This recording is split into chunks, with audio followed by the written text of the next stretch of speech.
Setiap orang tua tentu ingin memastikan buah hatinya tumbuh sehat. Segala upaya rela dilakukan demi untuk menjamin kesejahteraan hidup anak-anaknya.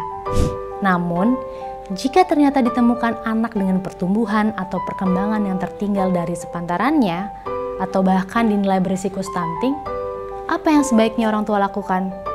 Tenang, ayah bunda tidak perlu khawatir, karena pemerintah telah menerapkan sistem rujukan bagi anak berisiko stunting, sesuai dengan kebijakan Kementerian Kesehatan.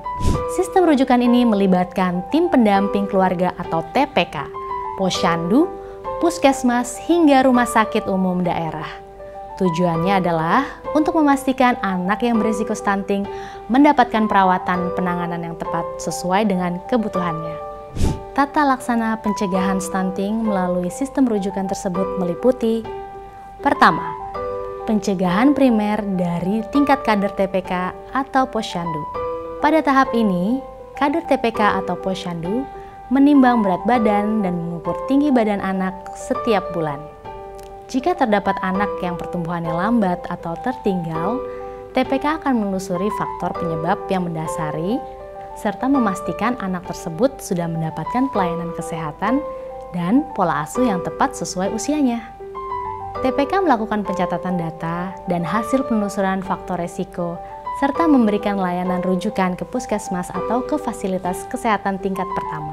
TPK mendampingi orang tua dengan anak yang tertinggal pertumbuhan dan perkembangannya sesuai arahan dari puskesmas. Kedua, pencegahan sekunder oleh dokter di puskesmas atau fasilitas kesehatan tingkat pertama. Pada tahap ini, dokter mengevaluasi tanda gangguan perkembangan dengan mengukur kembali berat dan tinggi badan anak, serta menelusuri penyebab stunting. Anak dengan berat badan rendah namun tidak berperawakan pendek dapat diberikan pangan untuk keperluan diet khusus atau PDK sesuai indikasi, dan terus didampingi perawatannya oleh TPK. Jika ditemukan adanya penyebab medis yang mendasari, misalnya penyakit jantung bawaan, dan tata laksana dengan PDK masih belum memenuhi syarat kecukupan gizi selama 1 minggu, maka anak dirujuk ke dokter spesialis anak di rumah sakit umum daerah atau fasilitas kesehatan rujukan tingkat lanjut.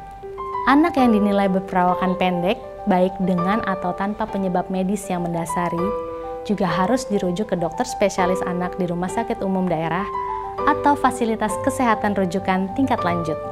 Ketiga, tata laksana resiko stunting oleh dokter spesialis anak di rumah sakit umum daerah atau fasilitas kesehatan rujukan tingkat lanjut. Pada tahap ini, dokter spesialis anak memastikan diagnosis stunting.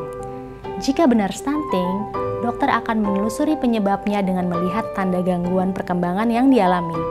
Tata laksana stunting meliputi tata laksana medis sesuai kondisi yang mendasari, tata laksana nutrisi, tata laksana non-nutrisi, perbaikan kualitas tidur, dan aktivitas fisik. Pemantauan kenaikan berat badan dan tinggi badan dilakukan setiap 2 minggu sekali. Jika tidak didapatkan perbaikan setelah terapi nutrisi dan pengobatan kondisi yang mendasari, anak harus dirujuk ke konsultan nutrisi dan penyakit metabolik. Anak stunting yang mengalami keterlambatan perkembangan perlu dilakukan pemeriksaan lanjutan.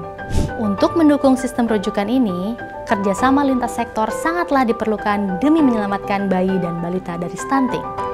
Jika ayah dan bunda mendapati tanda-tanda keterlambatan pertumbuhan atau perkembangan pada si kecil, segeralah berkonsultasi dengan tenaga kesehatan untuk mendapatkan penanganan yang tepat.